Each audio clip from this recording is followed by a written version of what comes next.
kei te whakaputaina mai he kōpai waiata hō o ngā waiata rongonui o te matatini I nei tau 50 kua hipa.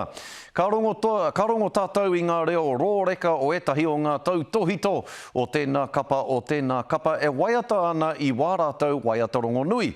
Anei rā te pūrongo a Moana Makapeluli.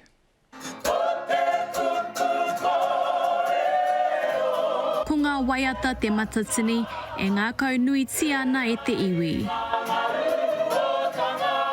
Hei tēnei tau tae ai e ngā hunga ngā kaunui ki te matatini ki te hoko kōpai waiata hou o ngā tino.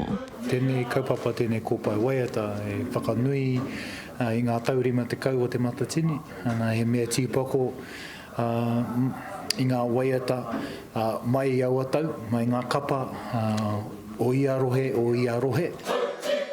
E rima te kau katoa ngā waiata ka wāwahi ki ngā wāhanga e toru o te kōpai, arā ko ngā waiata a iwi, ngā waiata toa whakaihu waka me ngā waiata roro tū, ka puta te wāhanga tuatahi hei te marama o Oketopa.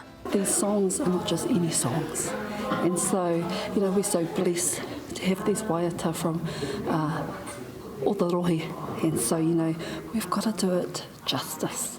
Much is happening in our world as Māori, and so it's good to have haka staying as much as it can, traditional,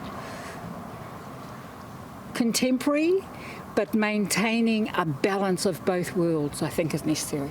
Ko ngā kai waiata hoki etahi o ngā kaihaka rongonui o te ao Māori. He mea hikaka rawa I te mea ko te nuinga o mātou kei roto I kapa kē.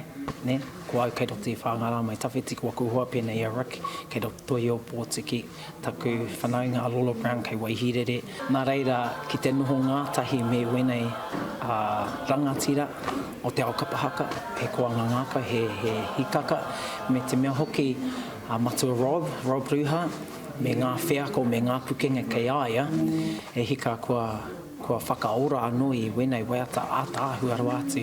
Ko ia ko te tino ahurea I te ao Māori. I tēnei tau ka whakatārewa hia te whakataetai nā te mate urutā. Hako ko COVID tēnā kei te tuki tonu I a mātou, hoi anō, kei ko nei tātou ki te whakanui. Ka tua noa te matatini herenga waka ki tāmaki hei te pepuere o ngā hunga haere mā te aha I te kōpai waiata hou o ngā tino mo te haerenga. Moana Makapeluli te karere.